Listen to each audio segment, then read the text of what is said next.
கர்த்தராகிய ஆண்டவராகிய இயேசு கிறிஸ்துவின் ஈடு இணையற்ற நாமத்திலே உங்கள் அனைவருக்கும் என் அன்பின் வாழ்த்துதலை நான் தெரிவித்துக் கொள்கிறேன். நாம் சிந்திக்கும்படியாக எடுத்துக்கொண்ட வேத வசனம் யோவான் சுவிசேஷத்தின் புஸ்தகம் 14ஆம் அதிகாரம் 16ஆம் வசனத்தை நம்ம பார்க்கலாம். நான் பிதாவை வேண்டிக் கொள்வேன், அவர் என்றென்றைக்கும் உங்களோடு கூட இருக்கும்படியாய் சத்திய ஆவியாகிய தேற்றரவாளனை அவர் உங்களுக்கு தந்தருளுவார் என்று வேதம் சொல்கிறது. ஆண்டவர் இந்த உலகத்தை விட்டு பரலோகத்திற்கு போவதற்கு முன்பாக, கல்வாரிக்கு அவர் போவதற்கு முன்பாக இந்த 14ஆம் 15ஆம் 16ஆம் 17ஆம் அதிகாரம் முழுவதும் தன் சீஷர்களுக்கு சில காரியத்தை அவர் சொல்லுகிறார். இந்த யோவான் 14ஆம் அதிகாரத்தில் அவர் அதுதான் சொல்லுகிறார். அவர்களை சீஷர்களை பலப்படுத்தும்படியாய் திடப்படுத்தும்படியாய் கர்த்தர் சொல்கிறார். நான் பிதாவை வேண்டிக் கொள்வேன், அவர் ஒருவேளை ஆண்டவராய் இயேசு கிறிஸ்து ஒரு 33 ஆண்டுகள் தான், இல்லை 33.5 ஆண்டுகள் என்று சொல்லப்பட்டிருக்கிறது, இந்த உலகத்தில் வாழ்ந்தார் என்று சரித்திரம் சொல்கிறது. அதற்கு பிறகு அவர் பரலோகத்திற்கு போய்விட்டார். ஒருவேளை அவர் போன பிறகு சீஷர்கள் இதுவரைக்கும் அவர் கூட கூட இருந்தார், இனிமேல் நம்ம என்ன செய்வோம் என்று அவர்கள் திகைப்பார்கள். அதனால்தான் அவர்கள் சொல்கிறார், நான் பயப்படாதீங்க, கலங்காதீங்கள் என்று சொல்லி தொடக்கத்திலிருந்து அவர் சொல்கிறார், நான் பிதாட்ட ஒரு வேண்டிக் கொள்வேன், அப்போ என்றென்றைக்கும், ஒருவேளை இப்பொழுது 33 ஆண்டுகள் நான் உங்களோடு கூட இருந்தேன், என்றென்றைக்கு எப்பொழுதும் உங்களோடு கூட இருக்கும்படியாய் சத்திய ஆவியாகிய ஒரு தேற்றரவாளனை நான் உங்களுக்கு அனுப்புவேன் என்று சொல்கிறார். பரிசுத்த ஆவியானவரை குறித்து சொல்லப்பட்டிருக்கிறது. சத்திய ஆவியானவர் தேற்றரவாளன் என்று சொல்லி, இதே வசனத்தை ஆம்பிளிஃபைட் பைபிளை நீங்க பார்த்தீங்கன்னா, பரிசுத்த ஆவியானவரை குறித்து 7 காரியங்களுடைய கேரக்டரிஸ்டிக்ஸை அந்த ஒரு வார்த்தையில சொல்லப்பட்டிருக்கும். முதலாவது அவரை குறித்து சொல்லப்பட்டிருக்கும், அவர் ஹெல்ப்பர் என்று சொல்லப்பட்டிருக்கிறது, உதவி செய்கிறவர் என்று சொல்லப்பட்டிருக்கிறது, கம்ஃபர்டர் என்று சொல்லப்பட்டிருக்கிறது, ஆறுதல் செய்கிறவர் என்று சொல்லப்பட்டிருக்கிறது, அட்வொகேட் நமக்காக பரிந்து பேசுகிறவர் என்று சொல்லப்பட்டிருக்கிறது. இன்னும் அவரை குறித்து சொல்லப்பட்டிருக்கிறது, கவுன்சிலர், நமக்கு உதவி செய்கிறவர், நமக்கு ஆலோசனை கொடுக்கிறவர் என்று சொல்லப்பட்டிருக்கிறது. இன்னும் அவரை குறித்து சொல்லப்பட்டிருக்கிறது, இன்டர்செசர், நமக்காக பரிந்து பேசிக்கொண்டிருக்கிறார் தேவனுடைய சமூகத்தில். அடுத்தது 6 சொல்லப்பட்டு ஸ்ட்ரென்தனர், நம்மை பலப்படுத்துகிறவர். அடுத்தது ஸ்டாண்ட் பை என்று சொல்லப்பட்டிருக்கிறது, நம்முடைய பக்கத்தில் நின்று நமக்காக செயல்படுகிறவர் என்று சொல்லி 7 குணாதிசயங்கள் அவரை குறித்து சொல்லப்பட்டிருக்கிறது. பரிசுத்த ஆவியானவர் இன்றைக்கு நமக்கு கட்டாயம் தேவை. நிறைய பேர் நினைக்கிறாங்க பரிசுத்த ஆவியானவர் ஏதோ ஒரு குறிப்பிட்ட சபையில மட்டும்தான் அவர் இருக்க. இல்லை, நம் கர்த்தராகிய இயேசு கிறிஸ்துவை ஏற்றுக்கொள்ளும் போது, ரட்சிப்பு பெறும்போது பரிசுத்த ஆவியானவர் நம்மில் இறங்கி வருகிறார். அவர் தான் சகல சத்தியத்தின் பாதையில அவர் நம்மை நடத்துகிற தேவனாய் இருக்கிறார். அந்த அதிகாரம் முழுவதும் வாசித்து பாருங்க. யோவான் 14ஆம் அதிகாரத்தை வாசித்து பார்ப்பீர்கள் என்று சொன்னால், பாவத்தை குறித்தும் நீதியை குறித்தும் நியாய தீர்ப்பை குறித்தும் நமக்கு கண்டித்து உணர்த்துகிற தேவன். நாம் தவறு செய்யும் போது, இது பாவம், இது நீதியான காரியம் அல்ல, இதனை செய்யக்கூடாது என்று சொல்லி நம்மை கண்டித்து நடத்துகிற பரிசுத்த ஆவியானவர். ஆண்டவர் சொன்னார், நான் சொன்னது எல்லாவற்றையும் பரிசுத்த ஆவியானவர் உங்களுக்கு நினைப்பூட்டுவார் என்று சொல்கிறார். சகல சத்தியத்திற்குள்ளும் பரிசுத்த ஆவியானவர் நம்மை நடத்துவார். வேதம் பரிசுத்த தேவ மனிதர்கள் பரிசுத்த ஆவியினால ஏவப்பட்டு இந்த வார்த்தைகளை எழுதியிருக்கிறார்கள் என்று வேதம் சொல்கிறது. அப்போ இந்த வேத வசனத்தை நம்ம எப்பொழுது சரியான விதத்தில் நாம் அறிந்து கொள்ள முடியும் தெரியுமா? பரிசுத்த ஆவியானவர் துணையினால தான் நம்ம அறிந்து கொள்ள முடியும். நம்மளுடைய மூளை அறிவை வைத்து, ஞானத்தை வைத்து, படிப்பு அறிவை வைத்து நம்ம இதை வாசிப்போம் என்று சொன்னால் நமக்குள்ள இது கிரியேட் செய்ய முடியாது. பரிசுத்த ஆவியானவர் தான் இதை நமக்கு விளக்கி கொடுக்கணும். அதனால வேதத்தை வாசிக்கும் போது என் கண்களை திறந்துடலுங்கப்பா, பரிசுத்த ஆவியானவர் எனக்கு உதவி செய்யுங்க, வேதத்தை நான் கற்றுக்கொள்ள எனக்கு உதவி செய்யுங்க என்று சொல்லி அவர் துணையை நம்ம தேடும் போது அவர் நமக்கு எல்லாவற்றையும் சொல்லி கொடுக்கிறவராக இருக்கிறார். இப்படிப்பட்ட பரிசுத்த ஆவியானவர் தான் பரிசுத்தமாய் வாழ நமக்கு உதவி செய்கிறார். தவறான சிந்தனைகள், தவறாக நடக்கும்படியான தருணங்கள் தவறான காரியங்களை செய்ய நம்மை பிசாசு தூண்டும் போதெல்லாம் சத்தியாவியாகிய தேற்றரவாளன் நமக்கு வேத வசனத்தை நினைப்புக்கு கொண்டு வருகிறார். உடனடியாக அந்த வசனம் நமக்குடைய ஞாபகத்துக்கு வருகிறது.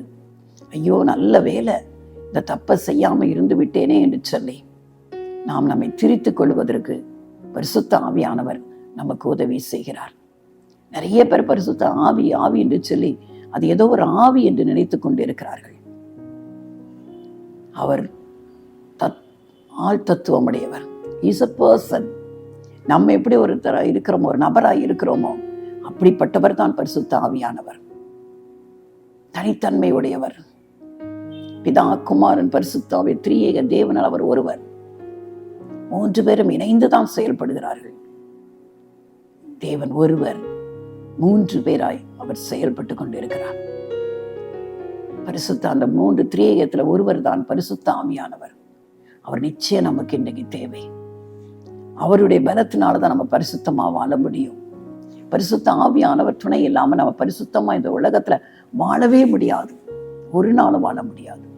பாவம் செய்யாமல் நம்மை காத்துக்கொள்கிற ஒரு பரிசுத்த ஆவியானவர். வேதத்துல பாருங்க, ஹெல்பர், உதவி செய்கிறவர். இயேசு கிறிஸ்துவை குறித்து சொல்லப்பட்டிருக்கிறது அப்போஸ்தலர் 10:38. இயேசு கிறிஸ்துவையே பிதாவாகிய தேவன் பரிசுத்த ஆவியினாலே நிரப்பினார் என்று சொல்லி அப்போஸ்தலர் 10:38 பார்க்கிறோம். தேவன் இயேசு கிறிஸ்துவை பரிசுத்த ஆவியினாலும் வல்லமையினாலும் அபிஷேகம் பண்ணினார். தேவன் அவரோடு கூட இருந்தபடியினாலே அவர் நன்மை செய்கிறவராயும் பிசாசின் வல்லமையில் அகப்பட்ட யாவரையும் விடுதலை பண்ணுகிறவராகவும் சுற்றி திரிந்தார் என்று சொல்லப்பட்டிருக்கிறது. பரிசுத்த ஆவியானவரின் பலத்தினால்தான் அவர் நன்மை செய்கிறவராய், பிசாசின் வல்லமையில் அகப்பட்ட எல்லாரையும் விடுதலை பண்ணுகிறவராய் சுற்றி நடந்தார். நம்முடைய வாழ்க்கையில நன்மை செய்யணுமா, மற்றவர்களுக்கு உதவி செய்யணுமா, பிசாசின் வல்லமையில் அகப்பட்ட மற்றவர்களுக்கு நாம் விடுதலையை கொண்டு வர வேண்டுமா, பரிசுத்த ஆவியானவரின் உதவி நமக்கு கட்டாயம் தேவை. Is a helper. நமக்கு உதவி செய்கிற ஆண்டவர், நமக்கு உதவி செய்கிற ஆண்டவர். அதனால்தான் பரிசுத்த ஆவியானவர் நமக்கு நிச்சயம் தேவை. இயேசு கிறிஸ்துவுக்கே இந்த உலகத்தில் அவர் மனுஷனாய், நம்மை போல மனுஷனாய் வாழ்ந்தபோது, பரலோகத்தில் அல்ல, இந்த உலகத்துல மனுரூபம் கொண்டு மனுஷனாய் வாழ்ந்தார் அல்லவா, அப்பொழுது அவரையும் பரிசுத்த ஆவியினால பிதாவாகிய தேவன் அபிஷேகம் பண்ணினார். வேதத்துல பார்க்கிறோம், ஆண்டவர் யோவான் ஸ்நானகனத்துல ஞான ஸ்நானம், யோதா நதியில ஞான ஸ்நானம் பெற்று கரை ஏறின உடனே பரிசுத்த ஆவியானவர் புறாவை போல அவர் மேல் இறங்கி வந்தார் என்று வேதம் சொல்கிறது. அப்ப இயேசு கிறிஸ்துவின் மேல அவருக்குள்ள பரிசுத்த ஆவியானவர், பரிசுத்த ஆவியானவரின் பலத்தினாலே அவர் வனாந்தரத்துல 40 நாட்கள் உபவாசம் இருந்து பிசாசு கொண்டாந்த சோதனைகள் எல்லாவற்றையும் அவர் மேற்கொள்வதற்கு பரிசுத்த ஆவியானவரின் பலன் அவருக்கு தேவையாயிருந்தது. அதான் அவர் உதவி செய்கிறவர். இன்றைக்கும் இயேசு கிறிஸ்து மனுஷனாய் வாழ்ந்தபோது அவருக்கு பரிசுத்த ஆவியானவரின் உதவி தேவை என்று சொன்னால் எனக்கும் உங்களுக்கும் எவ்வளவு தேவை. மனுஷகுமாரனுக்கே பரிசுத்த ஆவியானவர் தேவை என்று சொன்னால் நமக்கு கட்டாயம் தேவை. வேதம் சொல்கிறது, கேட்கிற எவனும் பெற்றுக் கொள்கிறான். பொல்லாதவர்களாகிய நீங்கள் உங்கள் பிள்ளைகளுக்கு நல்ல ஈவுகளை கொடுக்க அறிந்திருக்கும் போது பரலோகத்தில் இருக்கிற உங்கள் பிதாவானவர் பரிசுத்த ஆவியை உங்களுக்கு கொடுப்பது எவ்வளவு நிச்சயம். ஆனால் நம்ம செய்ய வேண்டியது விடாமல் அவர்கிட்ட கேட்டுக்கொண்டே இருக்க வேண்டும்.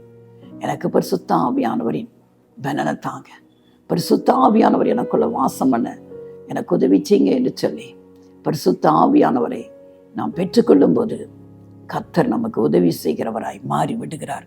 2வது அவருடைய குணதரிசனம். 1வது உதவி செய்கிறவர், 2வது பார்க்கிறோம் இஸ் அ கம்ஃபர்டர், ஆறுதல் செய்கிறவர். ஒவ்வொரு பிரச்சனைகள் மத்தியிலும், இழப்புகள் மத்தியிலும், தேவைகள் மத்தியிலும் ஒன்றுமே இல்லாமல் இருக்கிறது போல தோன்றும் போதெல்லாம் கர்த்தர் நமக்கு ஆறுதல் செய்கிறவர். பரிசுத்த ஆவியானவர் தான் நமக்கு ஆறுதல் கொடுக்கிற தேவன். ஆறுதல் ஆண்டவருடைய வசனத்தை கொண்டு, அதான் நான் சொன்ன எல்லாவற்றையும் அவர் உங்களுக்கு நினைப்பூட்டுவார் என்று சொல்லப்பட்டு இருக்கிறது அல்லவா. இயேசு கிறிஸ்து அதைத்தானே சொன்னார். நாம் சோர்ந்து போய் இருக்கும்போது, கண்ணீரின் பாதையில கடந்து சென்று கொண்டிருக்கும் போது, என்ன செய்வோம் என்று திகைத்து போய் இருக்கும்போது அவர் நமக்கு ஆறுதல் செய்கிறவர். இயேசு சொன்ன வார்த்தையை நம்முடைய இருக்கிற அந்த சந்தர்ப்பத்திற்கு, சூழ்நிலைக்கு எந்த வார்த்தை தேவை என்பதை பரிசுத்த ஆவியானவர் நமக்கு நினைவில் கொண்டு வந்து நம்மை ஆறுதல் படுத்துகிறார், சுட்டி காண்பிக்கிறார். வேதத்தில் இந்த சம்பவம் சொல்லப்பட்டு இருக்கிறது. அங்கே அவர்கள் எப்படி ஆறுதல் அடைந்தார்கள் என்று சொல்லி, அப்படியாய் நம்மை ஆறுதல் படுத்துகிறவர் தான் பரிசுத்த ஆவியானவர் என்று நம்ம பார்க்கிறோம். மூன்றாவது பார்க்கிறோம், இஸ் an advocate. ஒருவேளை அட்வொகேட்னா நமக்கு தெரியும், வழக்கறிஞர். ஒரு கோர்ட்ல ஒரு கேஸ் நடக்குது என்று சொன்னால், அவர்கள் சார்பில் யார் கேஸ் கொடுத்தாங்களோ, யார் மேல கேஸ் கொடுத்தார்களோ, 2 பேரும் வக்கீல் வைத்து அவர்கள் வழக்காடுவார்கள் அல்லவா. தங்கள் பட்சத்தில் உள்ள நியாயத்தை அந்தந்த சார்பில் உள்ள வழக்கறிஞர்கள் நீதிபதிக்கு முன்பாக அதை வெளிப்படுத்துவார்கள் அல்லவா. யார் சரியாக திறமையாய், இன்னைக்கு உலகத்துல பார்க்கிறோம், கொலை செய்தவன் கூட என்ன செய்யற, ஒரு சிறந்த வழக்கறிஞர் ஏதாவது அந்த சட்டத்துல உள்ள ஏதாவது ஒரு ஓட்டையை வைத்து அந்த கொலை செய்தவனை கூட, கொலைகாரனை கூட சந்தேகத்தின் அடிப்படையில என்ன செஞ்சிடான், விடுதலை வாங்கி கொடுக்கிற வழக்கறிஞர்கள் இன்றைக்கு இருக்கிறார்கள் அல்லவா. எத்தனை பேருடைய நியாயங்கள் புரட்டப்பட்டு போகிறது. ஆனா இது உலகத்தின் வழக்கறிஞர்கள். ஆனா நமக்காக வழக்காடுகிற பரிசுத்த ஆவியானவர் அவர் அப்படிப்பட்டவர் அல்ல. அவர் நமக்காக வழக்காடுகிற தேவனாய் இருக்கிறார். நம் பட்சத்துல நின்று நமக்காக நம்முடைய வழக்குகளை அவர் எடுத்து நமக்காக வழக்காடுகிற தேவன். அதான் அவரை குறித்து ஒரு கேரக்டரிஸ்டிக்ஸ் சொல்லப்பட்டிருக்கிறது. அவர் இஸ் அட்வொகேட். அவர் நமக்கு வழக்கறிஞராய் அவர் நமக்கு செயல்படுகிறார். ஒருவேளை நீங்க சோர்ந்து போயிருக்கலாம், என் பக்கத்துல நியாயம் இருந்தோம், யாரும் என்னை நம்ப மாட்டேங்கிறாங்களே, யாரும் எனக்கு உதவி செய்ய மாட்டேங்கிறாங்களே. ஒருவேளை ஒரு விதவையாய் இருக்கலாம், எந்த துணையும் இல்லாமல் நீங்கள் வாழ்ந்து கொண்டு இருக்கலாம். உங்க பட்சத்துல உங்களுக்கு உதவி செய்ய யாருமே இல்லாம இருக்கிற, பயப்படாதீங்க. உங்களுக்காக ஒரு வழக்கறிஞராய் இருந்து உங்கள் காரியத்தை தீர்த்து வைக்கும்படியாய் பரிசுத்த ஆவியானவர் அவர் செயல்படுகிறார். நீங்க கேளுங்க, பரிசுத்த ஆவியானவரே, எனக்காக வழக்காடுகிற தேவனே, என் நியாயத்தை நீங்க ஆண்டவரே எனக்காக வழக்காடி என் நியாயத்தை நான் பெற்றுக்கொள்ளும்படியாய் எனக்கு உதவி செய்யுங்க என்று சொல்லி நீங்க அவரிடத்துல கேட்கும்போது அவர் வழக்கறிஞராய் உங்களுக்கு வெளிப்படுகிற தேவனாய் இருக்கிறார். முதலாவது ஹெல்ப்பராய் இருந்தார், அடுத்தது கம்ஃபர்டராய் இருந்தார், அடுத்தது நம்ம பார்க்கிறோம் அட்வொகேட்டாய் இருக்கிறார். 4வது நம்ம பார்க்க போகிறோம் இன்டர்செசர். நமக்காக பரிந்து பேசிக்கொண்டிருக்கிறார், நமக்காக விண்ணப்பங்களை ஏறெடுக்கிறவராக இருக்கிறார். ரோமர் 8ஆம் அதிகாரத்துல பார்க்கிறோம் 26, 28 நம்முடைய பலவீனங்களை நமக்கு உதவி செய்கிறார். நாம் ஏற்றபடி வேண்டிக் கொள்ள வேண்டியது இன்னதென்று அறியாதிருக்கிறபடியினாலே பரிசுத்த ஆவியானவர் வாக்கு கடங்காத பெருமூச்சுகளோடு நமக்காக அவர் வேண்டுதல் செய்கிற தேவனாயிருக்கிறார். நமக்காக வேண்டுதல் செய்கிறார். சில வேளை மிகுந்த பாரத்து நிமித்தம் என்ன செய்வதே தெரியாம, ஜெபிக்கவும் முடியாம, கண்ணீர் மட்டும்தான் வாழ்க்கையில ஜெபமாய் இருக்கும்போது, சோர்ந்து போய் இருக்கும்போது நமக்காக ஜெபிக்க உதவி செய்கிறார். வாக்கு கடங்காத பெருமூச்சுகளோடு நாம் விடுகிற ஒவ்வொரு பெருமூச்சு கூட அந்த பெருமூச்சின் ஜெபத்தை அவர் கண்டு கொள்கிறார். நமக்காக பரிந்து பேசிக் கொண்டிருக்கிறார். நமக்காக வேண்டுதலை அவர் எடுக்கிறார். ஒருவேளை பரிசுத்த ஆவியானவர் கொடுக்கிற அந்நிய பாஷை வரங்கள் இதற்கு எவ்வளவு உதவி செய்கிறது. நாம் அறிந்திருக்கிற சொந்த பாஷை, அதனால நம்ம என்ன வார்த்தை சொல்லி எப்படி ஜெபிப்பதுனே தெரியாம ஏங்கிக் கொண்டிருக்கும் போது கர்த்தர் அந்நிய பாஷை என்ற கர்த்தர் கொடுத்த அந்த ஆவிக்குரிய வரத்தின் நிமித்தம் அவர் பிதாவோடு பேச ஆரம்பிக்கிறார். ஒருவேளை நாம் ஜெபிப்பது என்னன்னு நம்முடைய மூளை அறிவுக்கு தெரியாது. ஆனால் அவர் பிதாவின் சித்தத்தின்படி ஜெபிக்கிறபடினாலே பிதாவானவர் அந்த ஜெபம் என்னதென்று அவருக்கு தெரியும். ஆவியானவர் நம் பட்சத்தில் இருந்து நாம் வேண்டிக்கொள்ள தெரியாத நேரங்களில நமக்காக அவர் வேண்டுதல் செய்கிறவராய் இருக்கிறார். எவ்வளவு நல்ல ஆண்டவர்! இந்த பரிசுத்த ஆவியானவரை ஒரு நாளும் உதாசீனப்படுத்தி விடக்கூடாது. அநேக பேருக்கு பரிசுத்த ஆவியானவர் என்று சொன்னாலே அவர்கள் என்ன நினைக்கிறார்கள் தெரியுமா? அவங்க குதிப்பாங்க, கைத்தட்டுவாங்க, அப்படி செய்வாங்க, இங்க விழுவாங்க, அங்க விழுவாங்க. இல்லவே அல்ல. பரிசுத்த ஆவியா நமக்குள்ள வாசம் பண்ணி கொண்டே இருக்கிறார். சில பேர் ஒருவேளை சென்சேஷனல் இல்லைன்னா எமோஷனலா அப்படி செயல்படுவார்கள். ஆனா அவர் பரிசுத்தத்துக்கு நேராய் நமக்கு உதவி செய்கிற தேவன், நமக்காக பரிந்து பேசிக் கொண்டிருக்கிறார். நம் பட்சத்துல இருந்து நாம் எப்படி ஜெபிக்கிறோம் நமக்கு தெரியாதபடினாலே அது கொடுத்த பெரிய பிரேயர் லாங்குவேஜ் அந்நிய பாஷை வரம். நிறைய நேரங்களில எப்படி ஜெபிக்கிறே தெரியாம உட்கார்ந்து கொண்டிருக்கும் போது அந்நிய பாஷையில நம்ம ஜெபிக்க ஆரம்பிக்கும் போது அதை ஜெபித்து முடித்தவுடன் ஒரு புது பலம் நமக்கு இருக்கிறத நம்ம உணர்ந்து கொள்ள முடியும். வேதனையோடு விரல நம்ம ஜெபிக்க தொடங்கி இருக்கலாம்.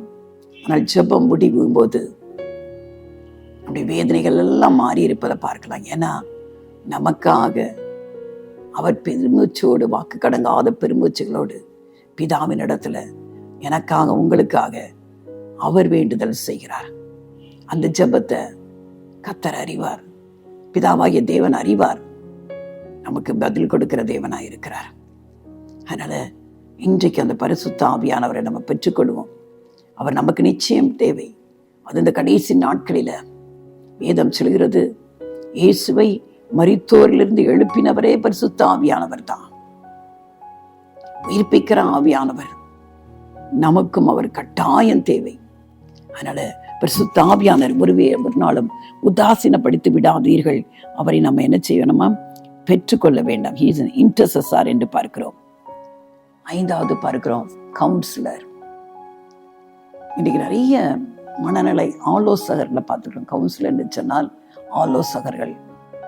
இன்னைக்கு அநேகர் இந்த ஒரு ஸ்ட்ரெஸ்ஃபுல் கண்டிஷன், அதாவது எப்போ பார்த்தாலும் ஒரு டென்ஷனான ஒரு உலகத்தில் நம்ம வாழ்ந்து கொண்டு இருக்கிறோம். சின்ன பிள்ளைய கூட சில சமயம் என்னை டென்ஷன் படுத்தாதீங்கன்னு சொல்கிற அளவுக்கு பெற்றோர் என்னை டென்ஷன் படாதீங்க, வேலை ஸ்தலங்களில் எனக்கு ஒரே டென்ஷனாக இருக்கிறது, ஒரே ஸ்ட்ரெஸ்ஸாக இருக்கிறதுன்னு மன அழுத்தத்தினாலே இன்னைக்கு அநேகர் பாதிக்கப்பட்டு கொண்டு இருக்கிறார்கள். விசேஷமாக வாலிப பிள்ளைகள், ஐடி கம்பெனியில் நல்ல சம்பளம் வாங்குகிறவர்கள், ஆனால் அதிகமான நேரங்கள், அதிக சம்பளம், அதிக வேலைகள், அதனால அநேகர் பாதிக்கப்பட்டு இருக்கிறார்கள். எப்பொழுதும் கம்ப்யூட்டர் முன்னே இருக்கிறபடினாலே அப்படியே மனது பாதிக்கப்பட்டிருக்கிறது. அதனால இன்னைக்கு நிறைய தற்கொலைகளை நம்ம பார்க்கிறோம். நன்றாக இருக்கிற நல்ல சம்பளம், ஆனால் தற்கொலை பண்ணியிருக்கிறாங்க. காரணம் என்ன தெரியுமா? Stressful conditions. எப்பொழுதும் ஒரு ஸ்ட்ரெஸ்லேயே அவங்க வாழ்ந்து கொண்டு இருக்கிறாங்க. சம்பளம் அதிகமாய் கொடுக்கப்படுகிறபடினால குறிப்பிட்ட நேரத்தில் பெரிய பெரிய வேலைகள் எல்லாம் அவர்கள் செய்து முடிக்க வேண்டிய கட்டாயத்திற்குள்ள தள்ளப்படுகிறபடினாலே, அந்த பிரெயினுக்கு கொஞ்சம் கூட ரெஸ்ட் இல்லாதபடியினாலே, அநேக மன அழுத்தத்துக்குள்ள ஆளாகிறபடியினாலே அவர்கள் தற்கொலைக்கு நேராக ஓடி போகிறார்கள். மன அழுத்தம் அநேக குடும்பங்களில் பெண்கள் மன அழுத்தத்திற்கு அவங்க வாழ்ந்து கொண்டு இருக்கிற குடும்பத்தில் அவரோட மாமியார், நாத்தனார், மாமனார் என்று சொல்லி கணவன் எல்லாரும் சேர்ந்து அந்த பெண்ணை உதாசீனப்படுத்துறபடினாலே எத்தனை பெண் பிள்ளைகள் மனம் உடைந்து மன அழுத்தத்தினாலே தற்கொலைக்கு நேராய் போய் விடுகிறார்கள். ஏனென்று சொன்னால் இன்னைக்கு மனித அபிமானமற்ற ஒரு வாழ்க்கை வாழ்ந்து கொண்டிருக்கிறோம். அன்பற்ற உலகத்துல வாழ்ந்து கொண்டிருக்கிறோம். தன்னை போல பிறனிய நேசி என்று சொன்ன வேத வார்த்தையை மறந்து போய்விட்டு தான் நல்லா இருக்கணும், தான் வீட்டுக்கு வாழ வந்த பெண் அப்படி இருக்கக்கூடாதுன்னு நினைக்கிற எத்தனையோ கொடூர பெண்களை நம்ம பார்த்து கொண்டிருக்கிறோம் அல்லவா? இப்படிப்பட்டவர்களுக்கு தான் இன்னைக்கு மன அழுத்தத்துக்குலேருந்து நிவாரணம் கொடுக்க அநேக மனநல ஆலோசகர்கள் இன்றைக்கு இருக்கிறாங்க. அநேக சைக்கியாட்ரிஸ்ட், கவுன்சிலர்ஸ், நிறைய காலேஜஸில் பார்த்தீங்கன்னா கவுன்சிலர்ஸே வைத்திருப்பார்கள். ஏன்னா இன்னைக்கு ஸ்கூலில் படிக்கிற பிள்ளைகள் கூட இன்னைக்கு தற்கொலை பண்ணி விடார்கள். பாட சுமையை நிமித்தம் கவுன்சிலர்ஸ் தேவையாக இருக்கிறது. ஆனால் அப்படிப்பட்ட சூழ்நிலையில் நமக்கு ஆலோசனை கொடுப்பதற்கு பரிசுத்த ஆவியானவர், அவர் நமக்கு ஆலோசனை கர்த்தராய் நமக்கு வெளிப்படுகிறார். சோர்ந்து போன நேரத்தில் எப்படி நடக்க வேண்டும் என்று சொல்லி அவர் வேத வசனத்தை கொண்டு நமக்கு ஆலோசனை கொடுக்கிறவராய் இருக்கிறார். அடுத்து நம்ம பார்க்கிறோம் ஸ்ட்ரென்தனர், நம்மை பலப்படுத்துகிறவர். எத்தனையோ முறை நாம் பலவீனப்பட்டு போகிறோம். சரீரத்தில் பலவீனங்கள் வருகிறது, சோர்ந்து போய் விடுகிறோம், பலனே இல்லாத போரி காணப்படுகிறோம் அல்லவா? ஒவ்வொரு நாளும் வார்த்தையை கொண்டு பலப்படுத்துகிறார். சிறு பலவீனம் வந்து விட்டாலும் பிசாசு சொல்லுவான், உனக்கு அதுவா இருக்கும், இதுவா இருக்கும், நீ இந்த பலவீனத்திலிருந்து விடுதலை பெறவே முடியாது என்று சொல்லி ஒரு சின்ன பலவீனத்தை பெருசாக அவன் காண்பிக்க ஆரம்பிப்பான். அநேகர் இதற்கு என்ன செஞ்சிடறாங்க, இசைந்து போய் பயந்து பயந்து ஒண்ணுமே இல்லாத பிரச்சனைக்கு போய் டாக்டர்ஸ்ட போய் லட்சக்கணக்கான பணங்களை செலவழித்தும் சுகமடையாதவர்கள் இருக்கிறாங்க தெரியுமா? காரணம் என்ன தெரியுமா? பயத்தை பிசாசு கொண்டு வந்து இல்லாத வியாதியை இருக்கிறது மாதிரி காண்பித்து இன்னைக்கு அநேகரை பலவீனப்படுத்தி கொண்டு இருக்கிறான். ஆனா நம்முடைய பலவீனங்களில அவர் நமக்கு உதவி செய்கிறார் என்று வேதம் சொல்கிறார். ரோமர் 8:26-28 தான் அவர் நமது பலவீனங்களில நமக்கு உதவி செய்கிறார். சரீர பலவீனமாக இருக்கலாம், மனதில் பலவீனப்பட்டு காணப்படலாம், பாதிக்கப்பட்டு இருக்கலாம், ஏதோ ஒரு காரியத்தினால நாம் பலவீனப்பட்டு இருக்கலாம். ஆனால் அந்த பலவீன நேரங்களில் அவர் நமக்கு பலன் தருகிற ஆண்டவராக இருக்கிறார். பரிசுத்த ஆவியானவர் நமக்கு பலப்படுத்துகிற ஆவியானவர், பலப்படுத்துகிறார் நம்ம ஆண்டவர் சமூகத்தில். அதனாலதான் அந்த பரிசுத்த ஆவியானவரை நாம் கட்டாயம் பெற்றுக்கொள்ள வேண்டும். அடுத்தது அவரை குறித்து சொல்லப்பட்டிருக்கிறது ஸ்டாண்ட் பை. ஒருவேளை இன்னைக்கு நீங்க விளையாட்டு போட்டிகள் எல்லாம் பார்த்திருப்பீர்கள்.